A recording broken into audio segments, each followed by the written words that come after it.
كشكتان إن كليتو تليهنا وحي بحر كأس الشركرين دونا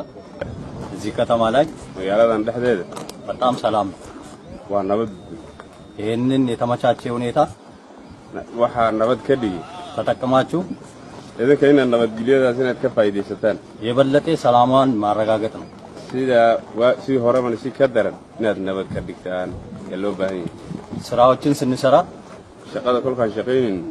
inaante kamastala darga ana bulshadiin inaad isla kaashataan mastala dargamo kanaante gar bulshada inuu idin la kaashado andilay takanaayte nomnu jaro inay gacmo isqabsataan oo wada shaqeynaysiin mooyaan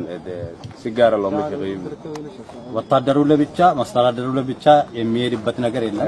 bulshada inay dhan gaar ah noqoto ciidanku si gooni u noqdo wada shaqeynta ma jirto biiro kolka ተቀናጅቴ ነው የምንሰራው in la wada shaqeeyo እርግጥ ስራችን ይለያያል እናንተ ከነሱ ጋር ተቀናጅታችሁ ሰራላችሁ ciidankuna gacanta isqabsada way wada shaqeynaysiin ከላይ የመጣችሁም እዚህ የነበረን kii markii hore halkan joogana kii halkan xagga federaal ka yimidana ልዩነት የለም wixii aan kala duwanna ma jirto buura mid baan አንድ ሆነን ነው ለአንድ ዓላማ እየሰራን ያለን hal calaamad baan u taaganna mooyaan ka kala gaar ma ahayn አንዱ አንዱን የሚፈራበት ነገር የለም ሚሰጋበት ነገር የለም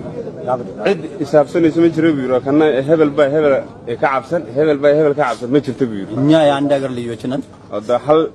wadan baan ለሀገራችን አንዱ ላይ ነው የምንሰራው dalkanaga wada mid inaan noqono baan u shaqeynaa loo baahan yahay ee መልእክት ለማስተላለፍ intaan baan idin dhaafinay waad mahadsan waxaana soo xiray gudoomiye ku-xigeenka koowaad ee gobolka Gado ahna madaxa amniga iyo siyaasadda waxaana ciidankaasi loo sheegay inay mas'uuliyadooda tahay ilaalinta amniga degmada iyo nawaaxigeeda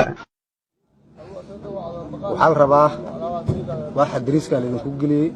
ciidanka joogo militariga ciidamada kala joogo booliiska wax alla waxaad arkaan inaysan qori magaalada dhex mari karin waxa qori u ah doolow qoryahan hadda yeelo oo ciidankan ay wataan waxaana taliye kaga Cabdullaahi oo hadda idin hortaagan amni darro marka day imaada intiinan iyo taliyaha keen doolow Soomaaliya gobolka Gado